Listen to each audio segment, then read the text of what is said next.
Om Vasudeva Sutam Devam Kamshachanuramardhanam Devaki Paramanandam Krishnam Vande Jagadgurum. Om Shanti Shanti Shanti. We salute Bhagavan Sri Krishna, the son of Vasudeva, the destroyer of the demons, Kamsa and Chanura, with the dear darling of the mother Devaki, the world teacher and the refuge of all. I salute him again and again. Om peace, peace, peace be unto us all. So we are reading the Bhagavat, back to reading of the Bhagavat. We are on book 2, chapter 2, verse number 8. Here,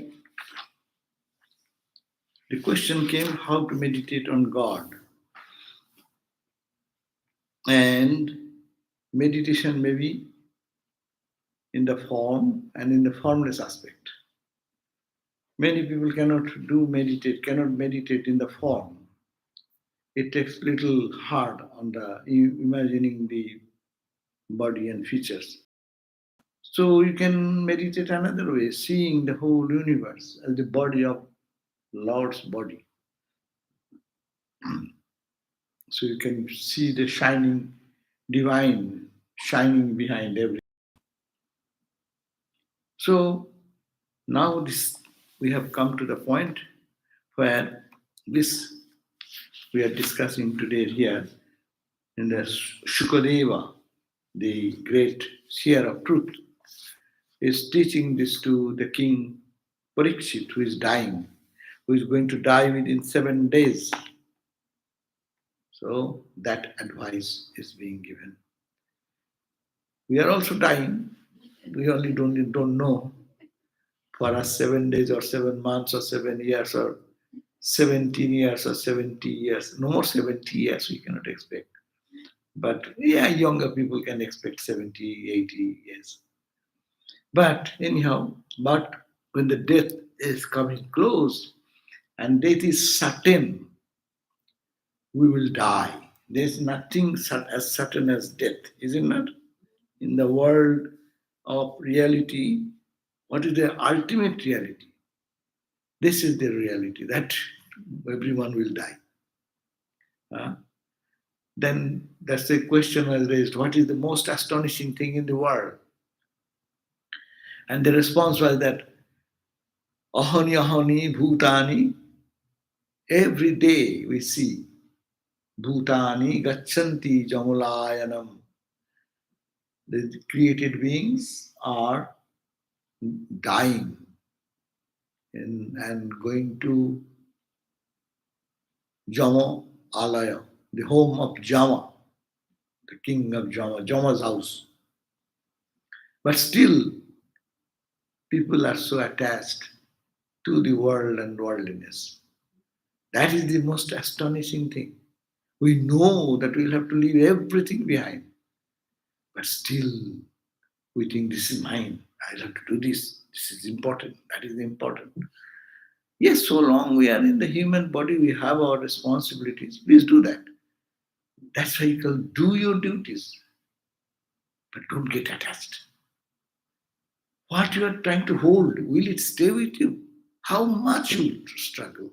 Tell me one person in the world of billions and trillions of people born and died and become king or queen or emperor or oppressor or a very benevolent person. Is there anybody? Is there anybody still alive? So this is the foundational thing. That is most dangerous thing, and it is the most astonishing thing in life, knowing fully well that everything is transitory, momentary, and I will also die. But our attachment does not go away. We fight for the petty things, it's meaningless. But should we not do anything? Yeah, do. That because to purify your mind. You do means why we do work?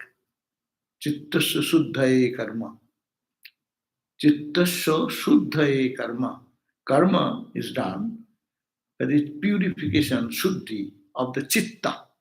Chitta means the mind, intellect, ego, your emotions, purification. All memories have all will be purified, pure, and when its mind is pure, it's transparent, God and you. Uh, Eternal substance which is we are searching for. So this is the wise decision to do the duty, be in the world, detach.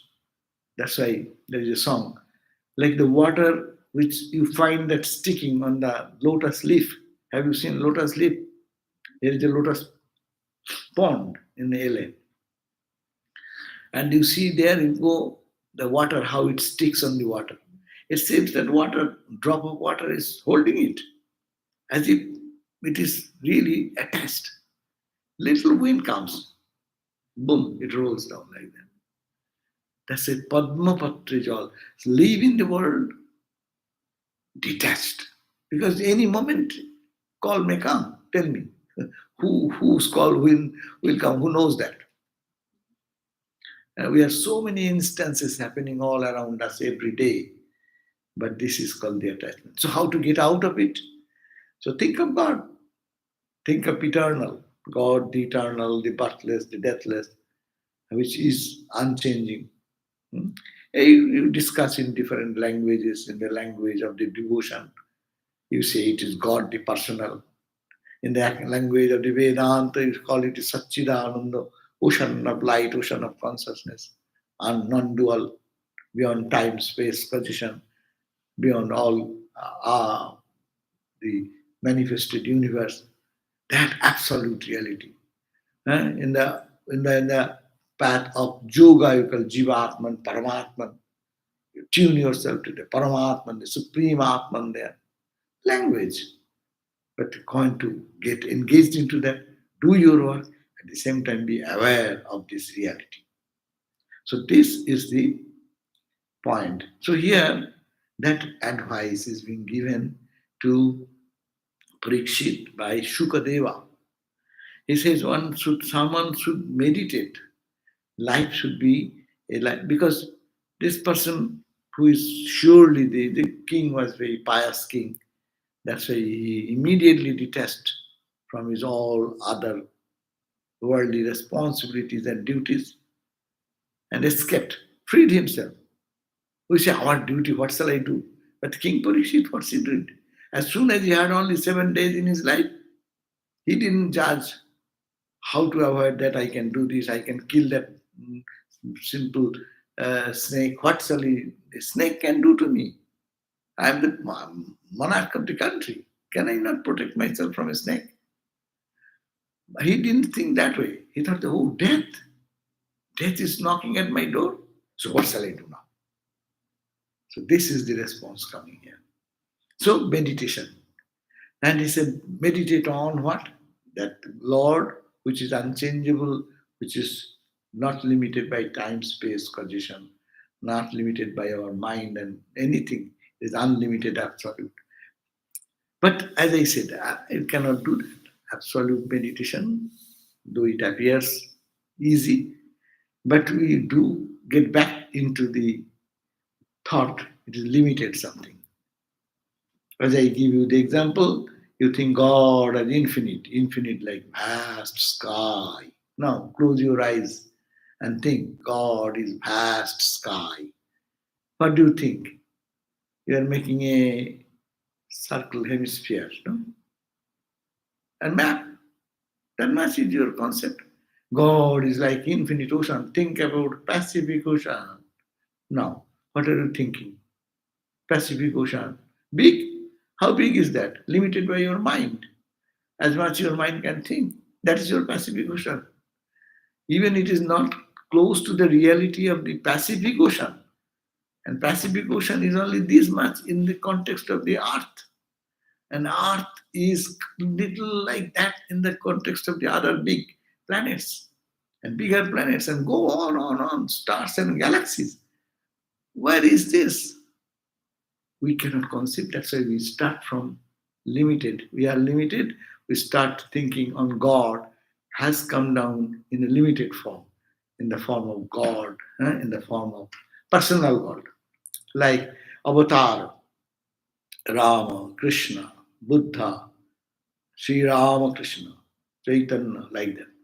So here they are talking about today, verse number 8, about meditation. Meditation on the form. But how to do meditation on the form? Say you think on Krishna. Okay? But what happens? When you think of Krishna, he is not in Krishna. He goes everywhere, minus Krishna. So what to do then?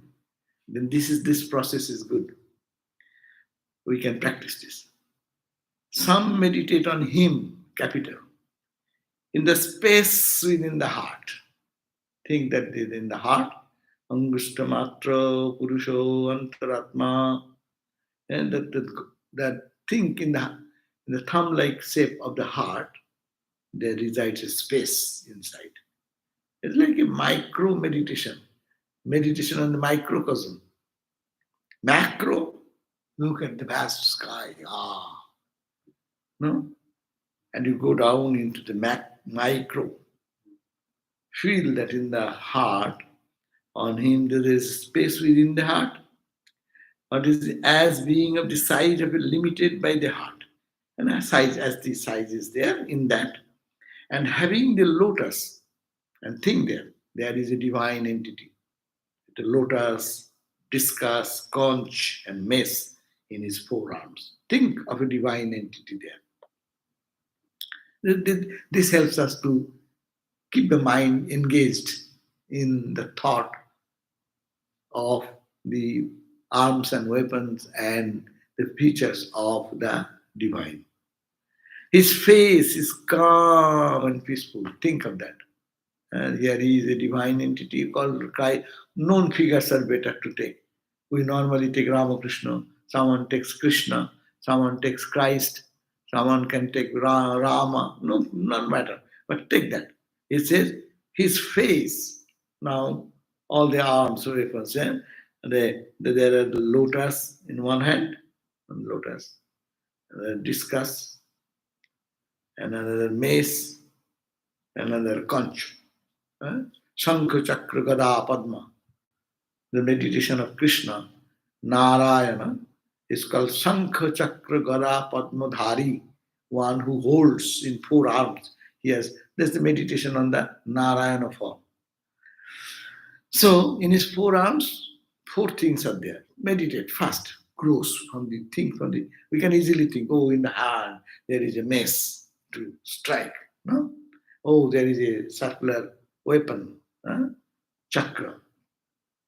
This is the lotus in one hand, and shankha, concha, blowing concha, like that. So it is there. So four arms, just start from the big size, outside from, which attracts. When you look at such deity, your first attraction goes on to this thing.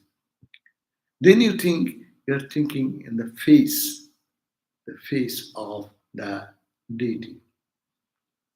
What is that face? His face is calm and peaceful. Think about that you are focusing from the hand, four arms, and going to the face, and face is peaceful and serene, and his eyes are beautiful like lotus petals, and he's wearing cloth, yellow like the pistil of the kadamba flower. It is giving an example how yellow is that. What is the color? Because in kadamba is a tree with flower bearing tree. So its color is close to that color. To give an idea, people can easily meditate. Yellow color. He has armlets, earrings, and diadem shining with precious gems with which they are studded. He is the God of the universe, no? The gems and all are all studded with that. Amulet is here, this here, all ornamented thing. Just external, going from external face to the immediately the body and things which are attractive. Then he says, his feet are established in the blooming heart lotus of great yogis. And you feel that his feet, the Lord's feet, is like blooming in the heart. That means in the heart, all the yogis are meditating in the feet of the Lord, the divine Lord. His chest is marked with the presence of Mother Lakshmi. His neck is adorned with a brilliant gem kostu and necklace, something naked. These are all the description of the Narayana as is meditated upon by devotees of that school of meditator. You can find your whom you meditate, you can find the speciality of your object of meditation. So is it, and his frame is surrounded by an unfading wreath of assorted flowers and leaves. His he is bedecked with lustrous girdle, rings and bracelets and anklets. His face smiling and beautiful is framed by his curly locks. Think that his hair is curly. Krishna's hair is curly. Yeah? But all the details of his personality. If you look at a person, if you describe from hair to ear to eyes to what wearing, what is the ring, what is necklace, they describing every details of, so that your mind is coming out from the distracted thought, concentrated on each thing which is near the personality of that divine.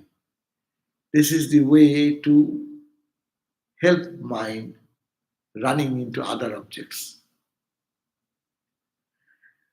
By the movement of his brows, and he casts his glances with a playful smile on his lips, he seems to be bestowing his blessings in abundance on all. Wherever he is blinking, wherever he is looking, huh? As if he's casting the blessings to all. So we are also getting that blessing.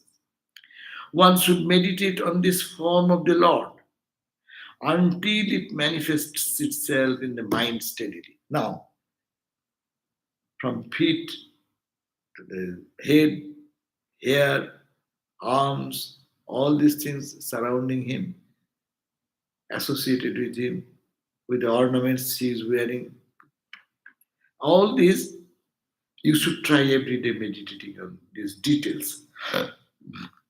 And then what will happen? Don't give up till it appears in your heart, reality. Suppose we people meditate on Ramakrishna. But see, we cannot hold the mind there. Why? If we struggle this way or try to force the mind to think of the Sri Ramakrishna's hair, ear, eyebrows, eyes, nose, we are putting the mind not to run outside, but around the divine body of your incarnation. You can think of Christ, you can think of Buddha, you can think of any ideal you choose. That's why called chosen ideal. Chosen ideal means you choose what appeals to your heart, or your guru chooses for you. So until it becomes, think part by part of the body, the fingers, how the finger, each finger you can concentrate.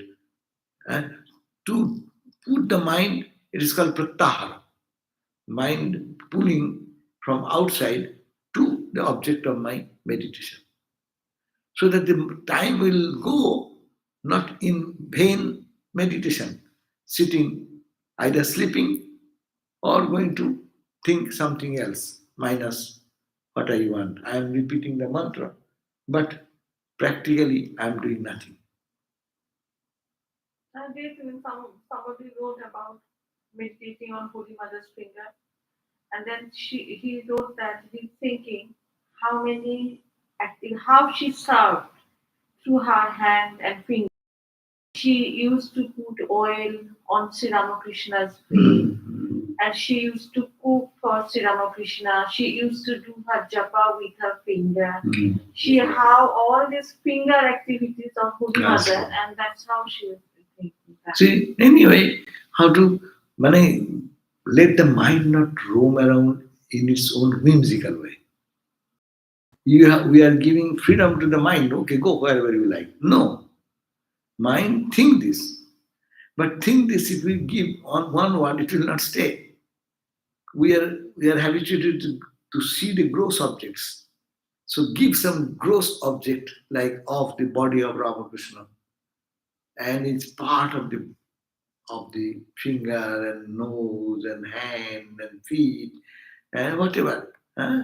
So that the mind hangs on, and then this thinking in this detailed manner, what happens?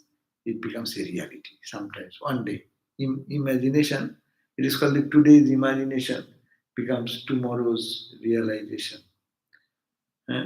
Because that is truth. You may say that true, but shall I see God there by this process? Well, yes, because it is truth. Why truth? Because the scripture says so. Because the yogis have realized. How many people has seen the vision of Christ? How many has experienced Rama, Krishna? No? So these are realities. If you can visualize that, in one day it will be tangible. So that's why he says that one should meditate on this form of the Lord until it manifests itself in the mind. How? Steadily. Steadily means constantly it is there, it does not run away. One should meditate on each part of the Lord. That's important. Each part of the Lord from the foot up to his smiling face. Meditate from starting from the feet and then go up, and every particular visible part of the body, because they are divine. We have our body, it is made of panchabhuta, five elements.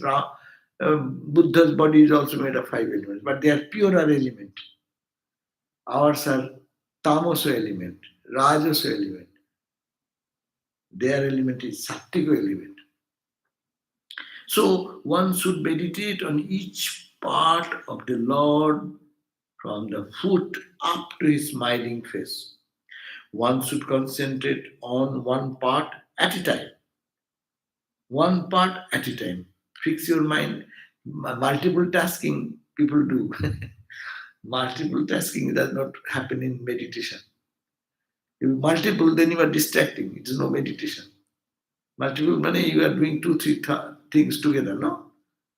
But multiple meditation means concentrated, one thought at a time, focused. And also, multiple tasking word is really how much practical I do not know. If you read, keep the book open and you're reading and listening to someone talking or two together. Do you read the book or do you really hear the thing? Have you read here? Have your mind is there? Is it not? So it is half. That means it is not your joy in reading, neither joy in reading, neither joy in listening or hearing or doing any. So, two things can be done during cooking. You can put the dal, let it boil, lentil, and you can cook the rice also here. And at the same time, third, you can chop vegetables. So you are preparing for the vegetable cooking. This can be done because this is doing its work. It is doing you are only looking whether it is not getting burned. And that much time when you are looking at that, you cannot do the work perfectly here. So multitasking is a very new term, but I do not know. Perfected work is not possible with multitasking. One task at a time is the best. So this is also, though you see you cannot think of the whole, but think from part by part. And start from the bottom feet and go up, passing the each part from foot up to his smiling face. One should concentrate on one part at a time, passing from the lower ones upward until the mind gets purified and the part meditated upon becomes clearly manifest in the mind. You are seeing as it were, you seeing his feet, totally focused there, and you see the feet. You are focused in the face. Feel that face is only there, and you can, as if I am seeing you. So till that comes, we will have to consistently practice, practice, practice. That is the suggestion. So long as a man has not gained intense devotion to the Lord, the master of all, the witness of everything, one should meditate on the gross form of the Lord at the end of one's obligatory rites with great attention and sincerity.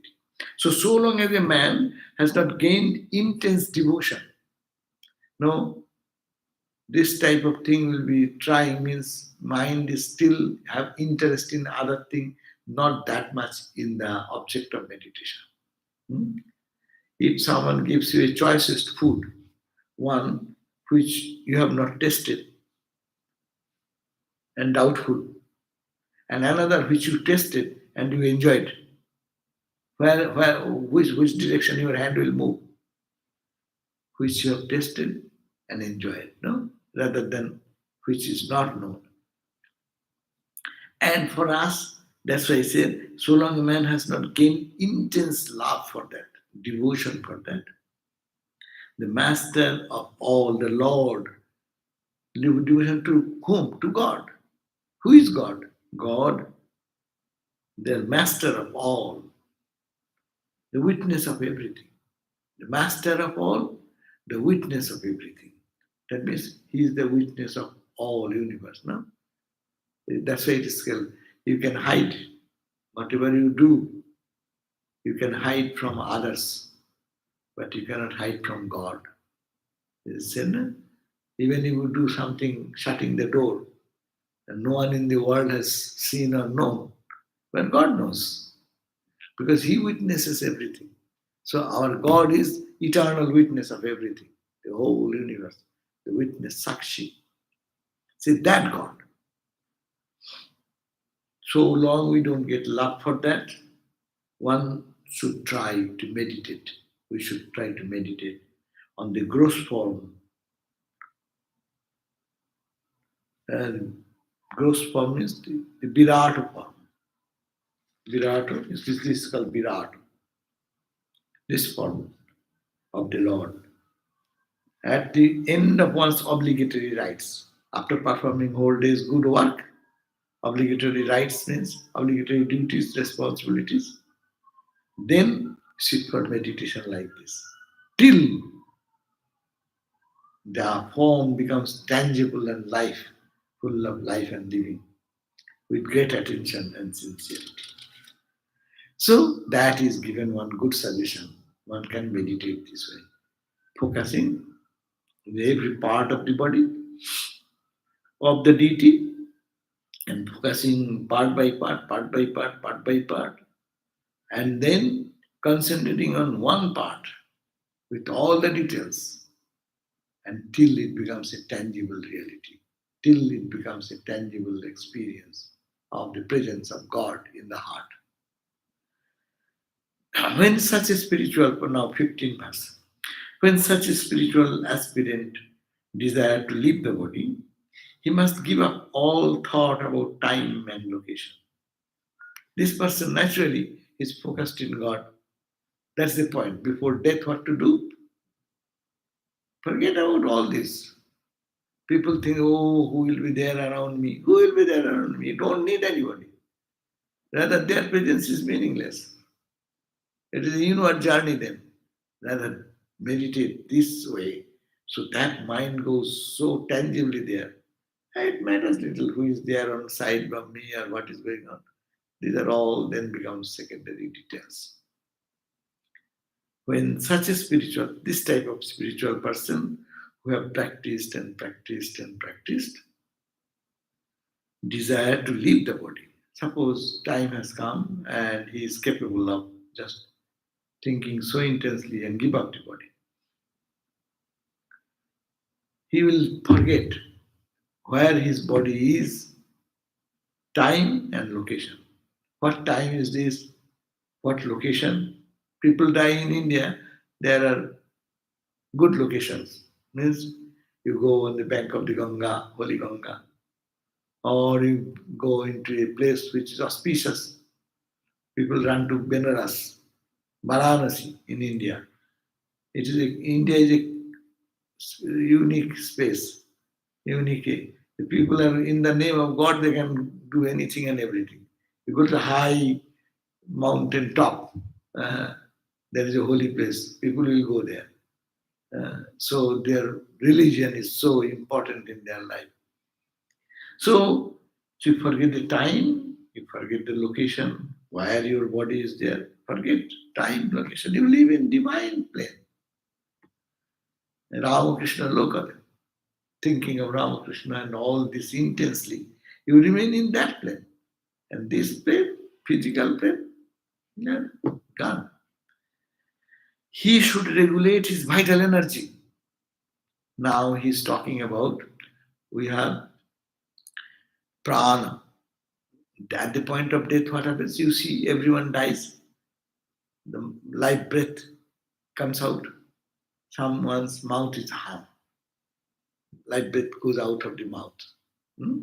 Some you will find that goes to the nose, nostril. There's sometimes bleeding. They see then blood bleeding in the nose. Mouth is shut, but it goes to the nostril. Someone goes here, eyes. Someone goes here somewhere to the energy goes up. So he's saying that prana will leave the body. So let it go in a higher plane, not to the lower areas. So he's saying that it is the instruction. Yogi, is not those who are practicing yogi, they should know it.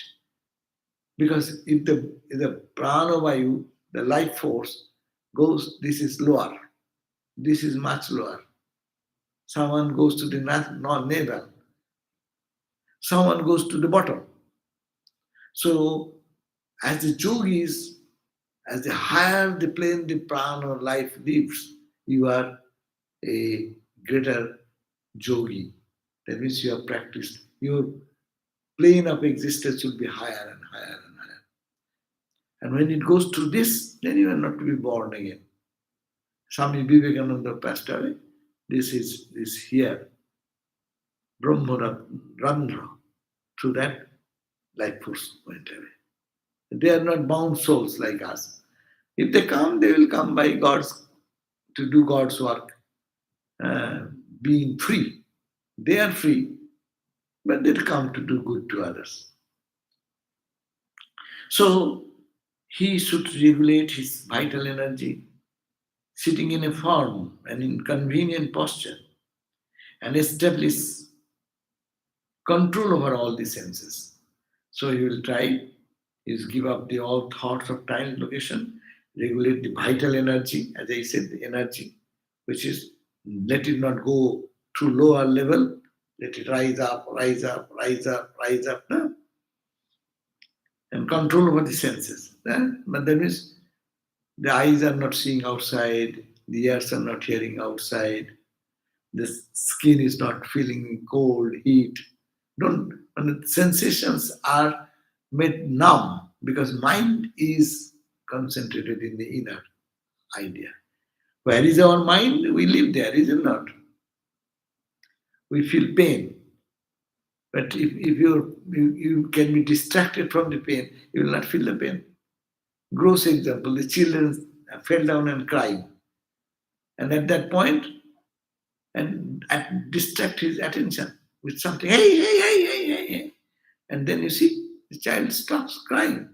It's a reality, no?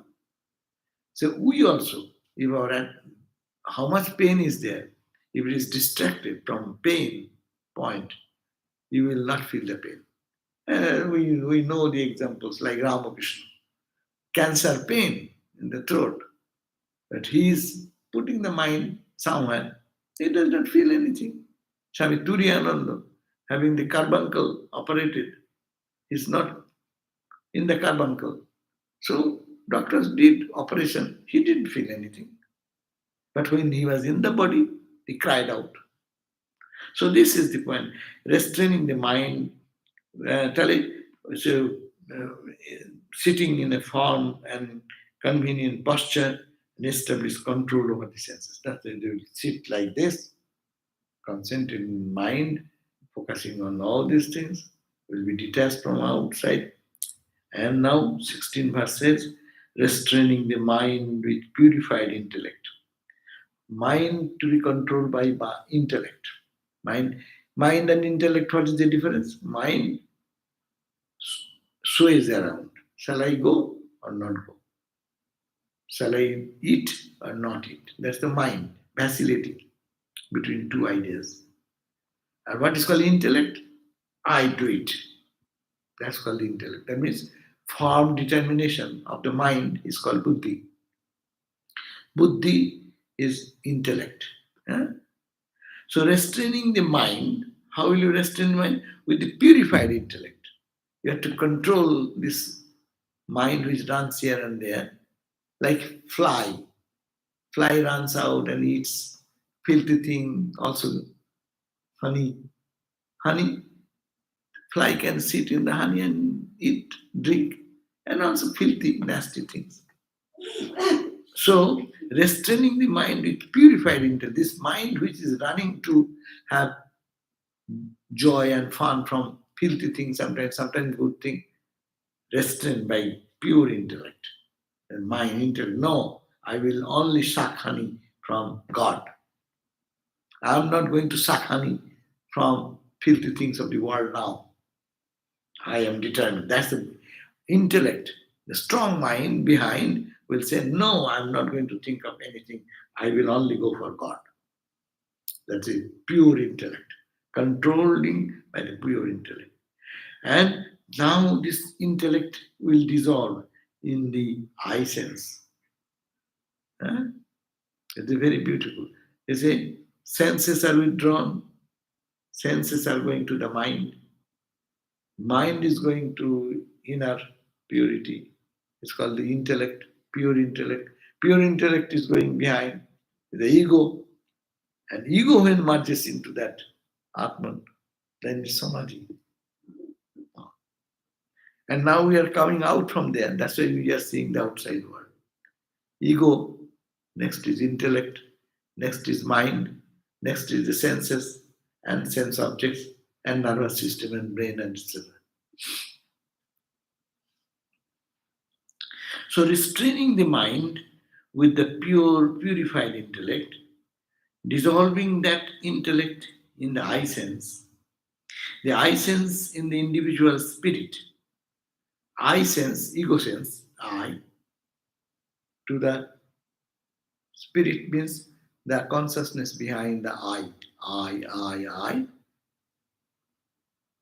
the consciousness which allows this ego, which is matter, to function. That is called the reflected consciousness, I.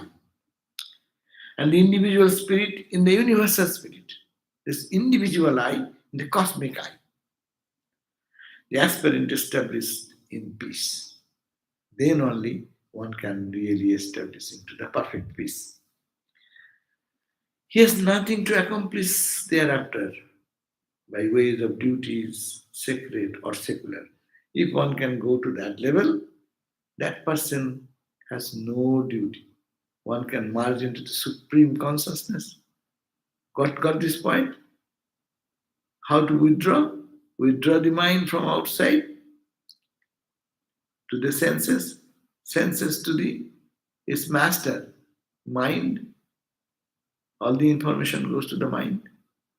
Mind has two types, good, bad. That is to be controlled by stronger mind, pure mind. I will go for God.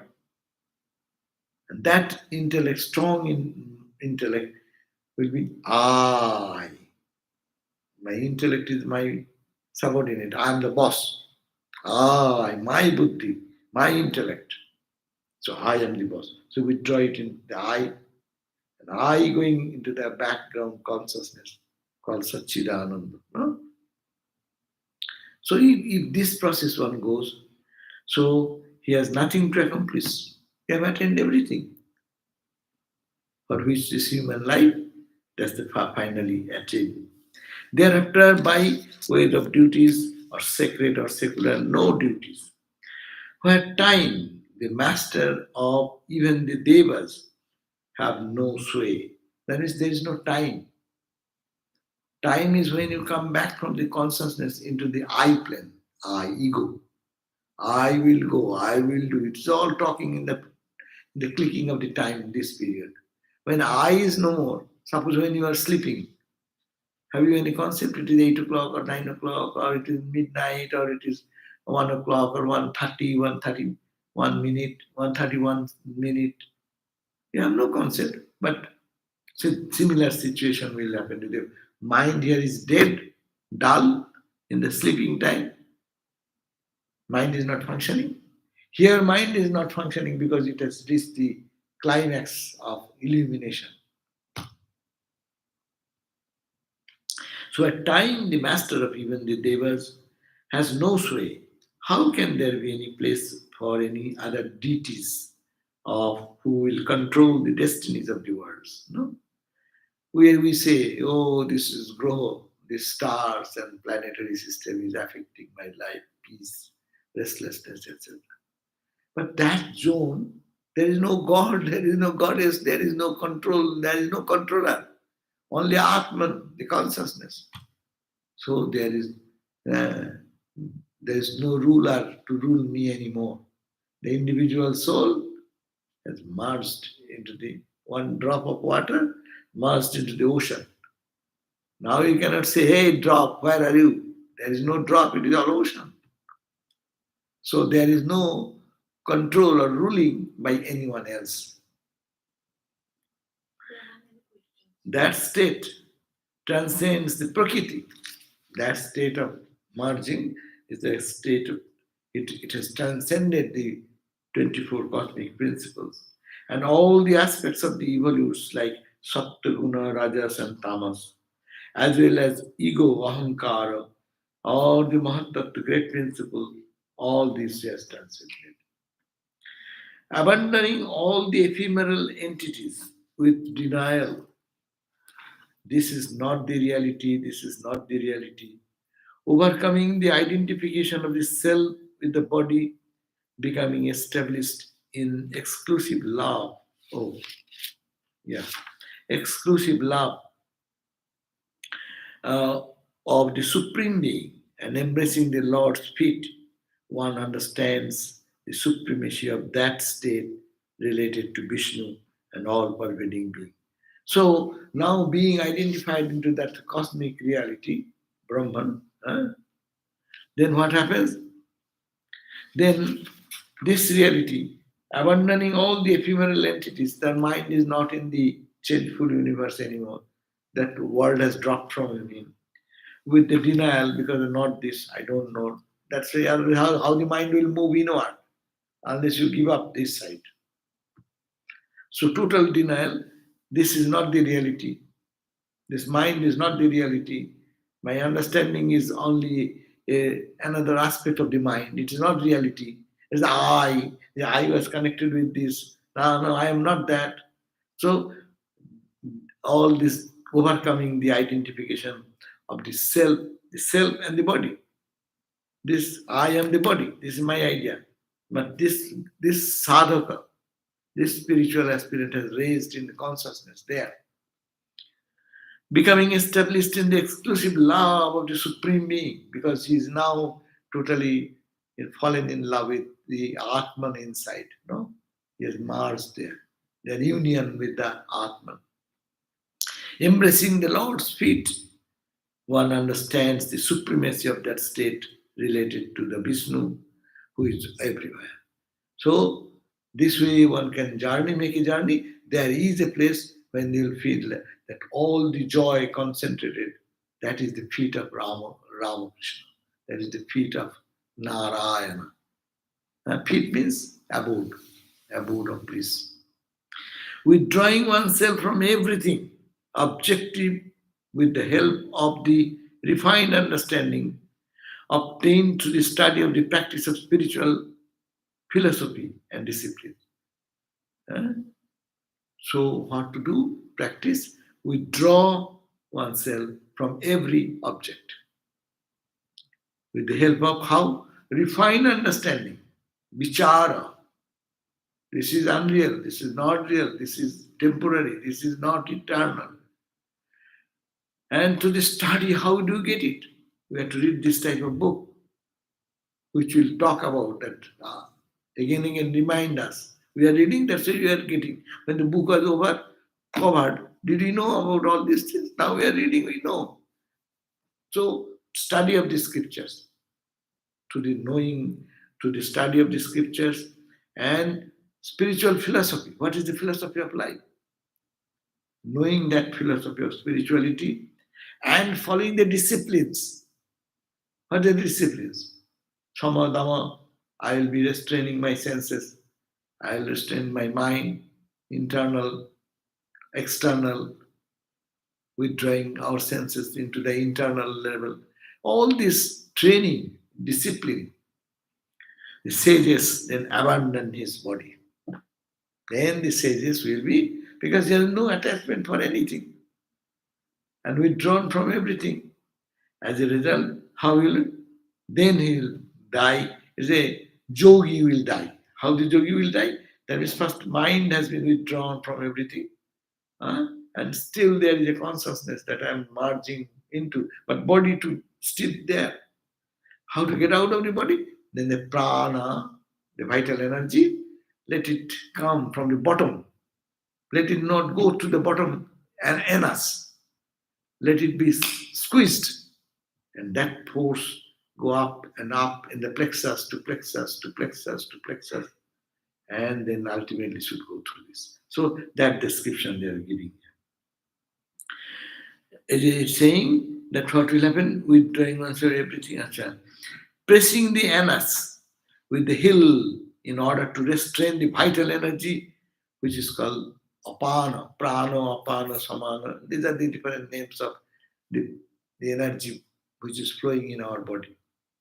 So apana is the downward force. So known as apana, from its downward course, he should, without strain, raise the vital energy little by little through the 6 centers. We have 7 centers, no? Sat, Chakra, Sapta, Bhumika, 7 planes also, it is called 7 planes. What is that? Mula Adhara, the foundation, the base. Manipura, next state. Anahata, navel. Vishuddha, throat. Agga, here. And 7, Brahmaratna, the hole in the tip of the head.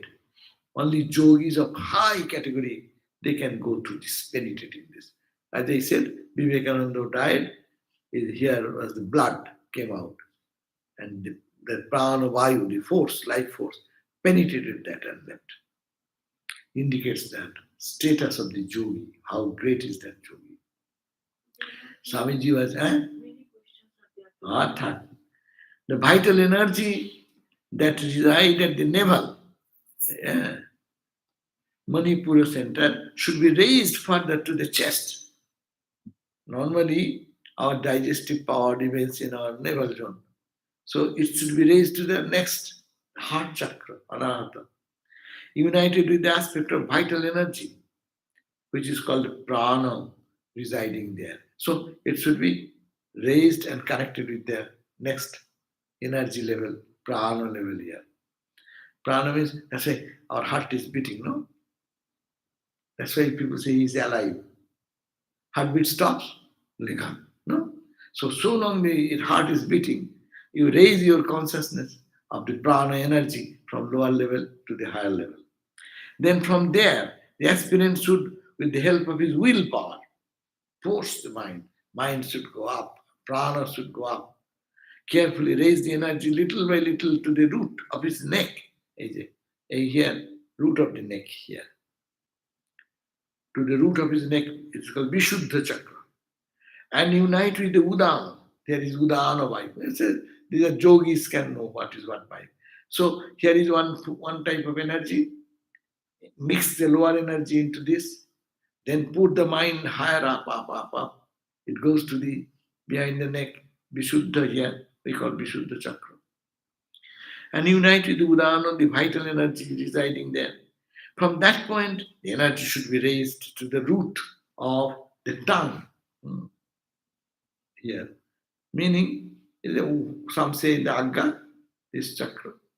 The yogis will see the root of the tongue and the upper limit of the Vishuddha Chakra. This is the last point of the heart chakra. From there, the energy should be raised to the level of the middle of the eyebrows. Here is the last. We should start it here, the heart, and its range is up to this one, the bottom of the tongue. And then tongue, that energy pushes up into the eyebrows, Agga Chakra. The 7 orifices, that is the orifices of the eyes, ears, nose and mouth, should be restrained to prevent the escape of the energy through any of this. That means let it not pass through your mouth, let it not pass through your nose, let it not pass through your eyes. That is 2, 2, 4. To the ear, 6. Mouth, 7. These 7 orifices through which the pranavaya can go out. Restrain that. And then, if one is without any desire, only if you have no desire in the world, then only you can push it up from there. And if one is without any desire, one stays there for a moment with the spiritual insight fully uncovered, and then piercing the Brahmarandra here at the top of the crown, one lifts the body, realizing oneness with the Supreme Being. But that is the way yogi should live his body. Huh? How easy? So, how much practice they do? This is yogic path of living the body. So one can be liberated by that way. Om Shanti Shanti Shanti Harihi Om Tat Sat Sri Ram Krishna Panamastu. So we'll read the next day. This from the verse number 22. We have read up to 21. 2.2.22 will start next time. So we have some questions. We are going to those.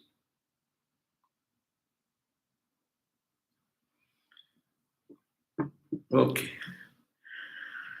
The question is it necessary to live in monastery as monk or nun if we decide not to marry? Can we not live in the world as unmarried celibate with life devoted to God and have a small job? Yes, that's good. Live. Whatever is your goal, you are free to do. Main thing, to control the mind, to master the mind, to get an opportunity for your meditation, to get an environment congenial for your meditation. Some of the devotees tell us that I cannot live in that house. I am renting there, I am in my apartment. But the next adjacent neighborhood, there is a high sound music. Boom, bam, boom, bam, going on in the middle of the night. I cannot sleep. What the question of meditation? What the question of leading a peaceful life? Morning, evening, they don't care for any time. They have their own time and they are doing. So that is the difficulty. Otherwise, why not? God realization depends on your mind, purity of the mind. It does not depend upon whether you are in the monastery or in the out. But monastery gives us a little better opportunity. There is distraction is less. Rather in the monastery, if you stay, you do meditate, people will appreciate that. If you don't, rather we will be unhappy. Why he is not coming to temple? Why that is not good? Rather it will be ridiculed. But outside, if you don't meditate, people will think you are right. If you go for dancing and singing and nightclubs, they'll be, oh, this boy is good, this girl is good. Huh? But you see meditator, what type of boy is this? Huh? So outside situation, inside situation, this is the difference. But it is all in the mind. So if anywhere we stay, we give our thoughts to God, then it is good. That's the best thing for the person who is questioning.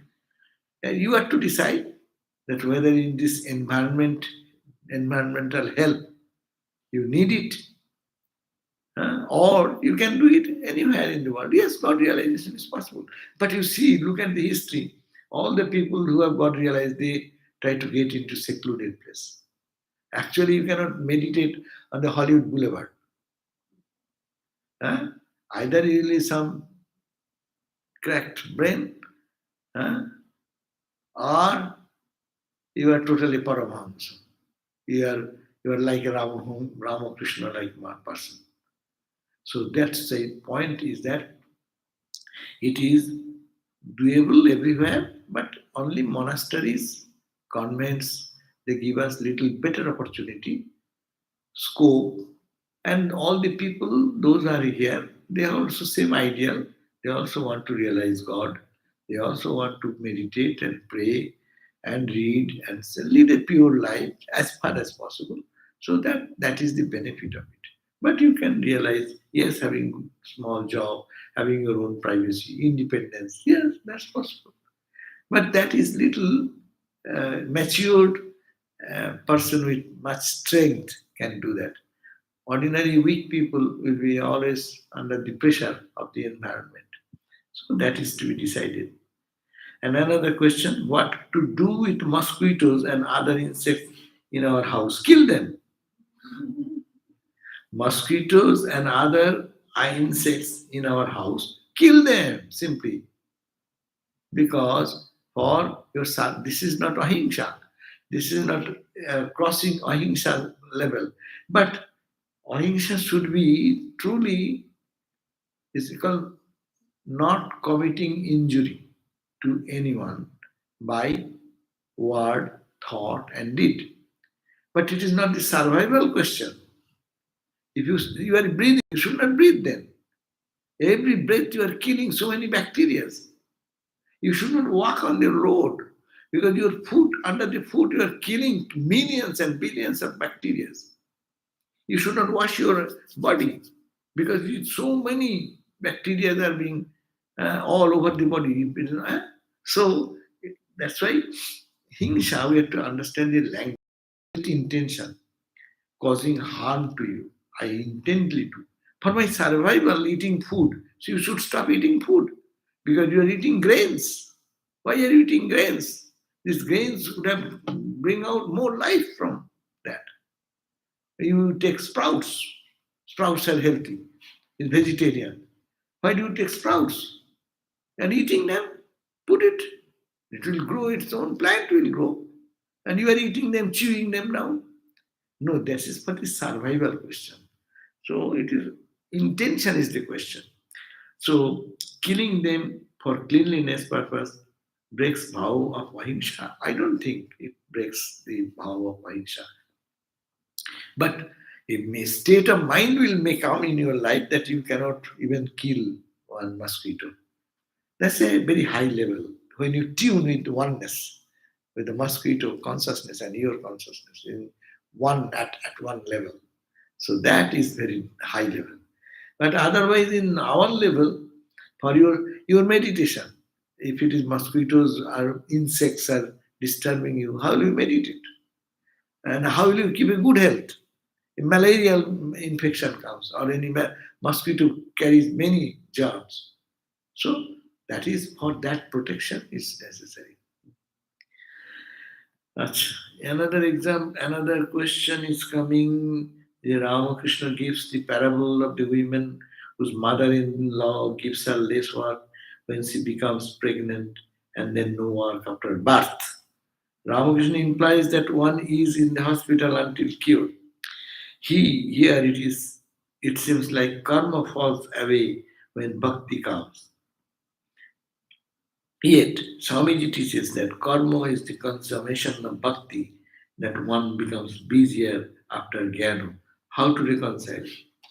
Here, both the same thing. When you say that Ramakrishna said, when you are doing karma, karma drops off when you love God. Like a mother carrying a baby, they does so many household work.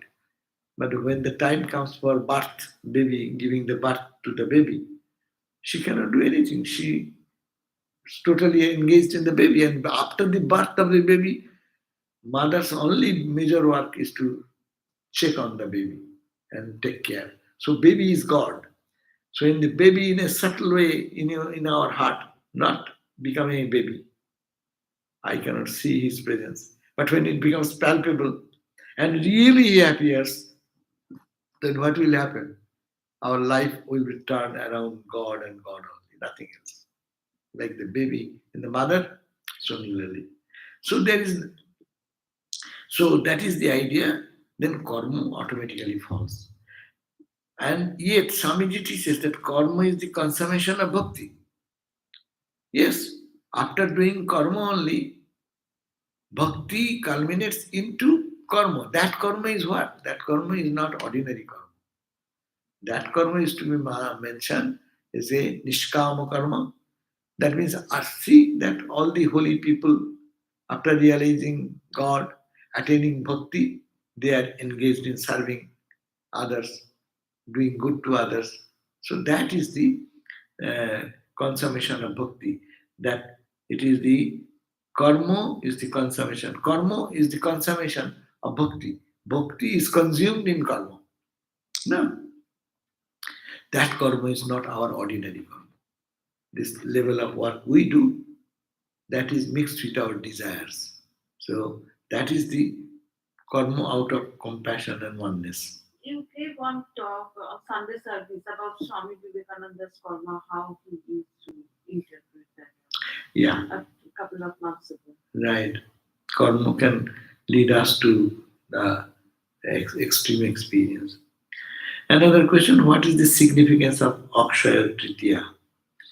Akshaya Tritiya, Sanskrit meaning of Akshaya Tritiya in two words holds a lot of importance. Akshaya, Akshaya means which has never diminishing. It never diminishes. Akshaya. Kshaya means which perishes, perishable, imperishable. That is the meaning, imperishable. And Tritiya signifies the third day of the illumined half of the moon. You see in the sky, the moon will find little trace of third day's appearance of the moon is visible. So on Akshaya Tritiya, it is the Treta Yuga, the second of the four Yugas, started. And the sixth incarnation of Lord Vishnu, Parashuram was born. These are the what you call the remarks from the Puranas. But the main thing is an auspicious day. Akshaya means you do anything on today, it will remain perpetual. You do japa more, you will be continuing more. It's very auspicious day. Whatever you do, you give some gift, then merit will come to you and it will remain with you. Like that is a faith. Most auspicious day. Do meditation, prayer, whatever you do, everything will be. Oh, it is some description still there. It is considered that Maharishi Veda Vyasa, the author of Mahabharata, started narrating this epic to the Lord Ganesha on this day. That's another story. It was on this occasion that Lord Krishna met his childhood friend Sudama and blessed him with bountiful wealth and happiness. The stories are there. And the different stories of holiness. Lord Krishna gave the Akshaya Patra to Draupadi, such a container that you can feed any number of people unless you finish your own food. Krishna gave him one pot. It will be, you take out as much, it will refill or to automatically refill. As per another notion, the river Ganga descended on earth from the lotus feet of Vishnu on Akshaya Tritia. Annual Ratha Jatra in Puri Jagannath begins on this day. Acha. All events mentioned are associated with Vishnu or his incarnation. So, one of the most important ritual includes worshipping Lord Vishnu on this day. Then we think. And we read Bhagavatam. We read Bhagavatam also today. Vishnu. So today is dedicated to Lord Vishnu, Krishna, Ramakrishna. And we also read Krishna's related books. Acha, one question further. Which commentary of Bhagavatam Swamiji is reading? It is not a commentary, it is just a translation by, it is called the Srimad Bhagavatam. You can get it from our bookshop or Vedanto. Book. I'm going to share the link now. You can see the link is given on your screen. And it is called Swami Tapasyananda. He has translated it and it is published from our Ramakrishna Math in India, Madras publication. There are 4 volumes. This is the first volume we are reading. The link is on the chat. The link is on the chat. Another question. When yogi leaves the body in a comatic state, then also prana leaves from the top and they are meditating on the divine.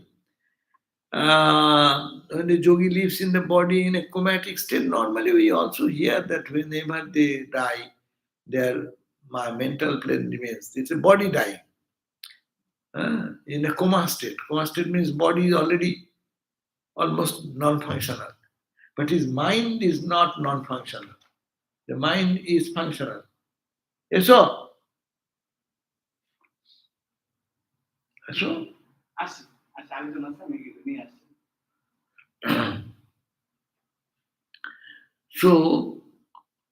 I do not know, but my concept goes, yes, when you raise your mind in a higher concept level, naturally, whether the body, you are aware of the body or without the body, when it leaves the body, it will go to the higher plane. Another question, wonderful exposition on the art of dying. How can we practice here by ourselves?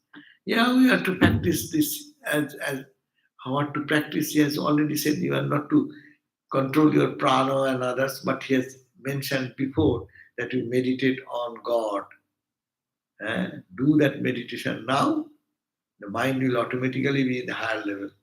And when death will come, it will be merging into the higher plane. That's why our present spiritual practice should be concentrated on this. What? To meditate on God in the personal form.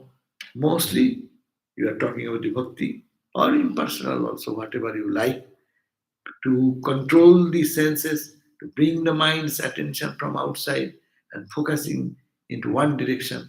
That's that type of sadhana, what we read today, it should be considered that. One more question here on the computer. One question.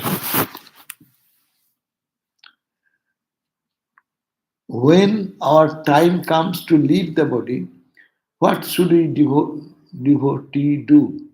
How should we leave our body?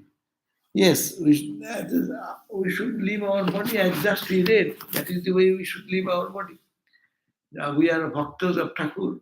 We are only to think about Sri Ramakrishna or whoever is your chosen ideal. Think of God, meditate whole life. As a result, the mind will be raised into that higher consciousness.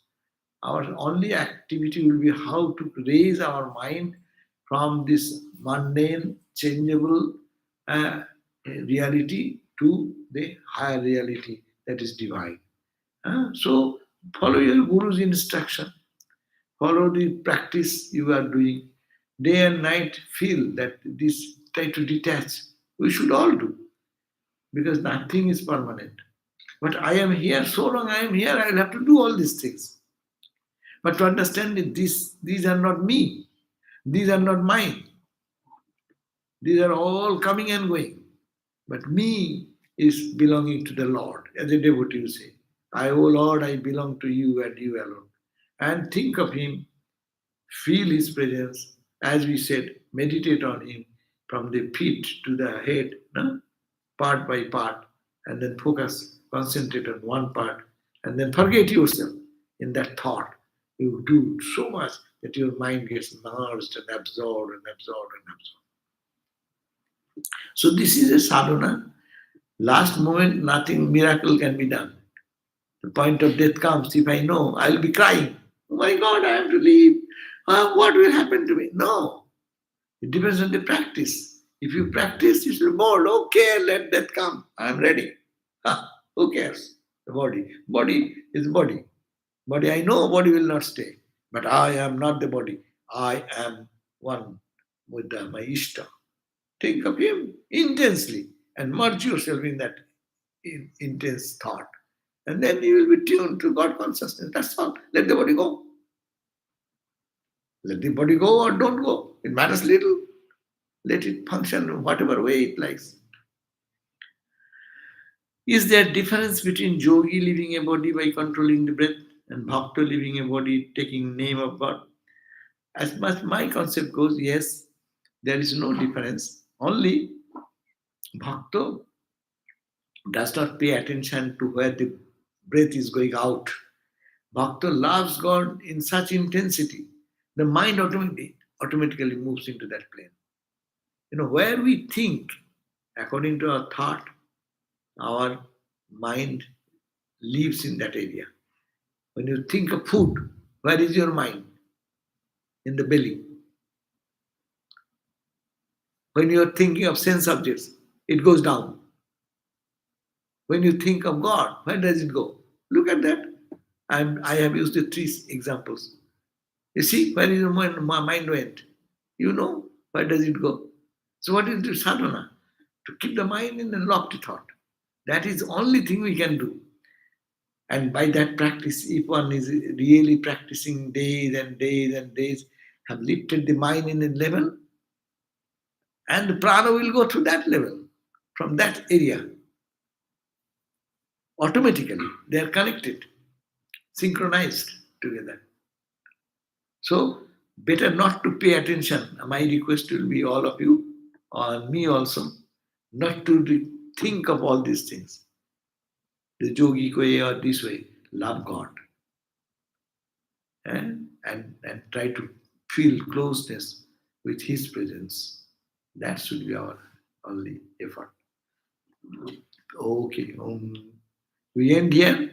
We'll meet you at 7:30 for the next class. Thank you. Om Shanti, Shanti, Shanti. Peace, peace, peace.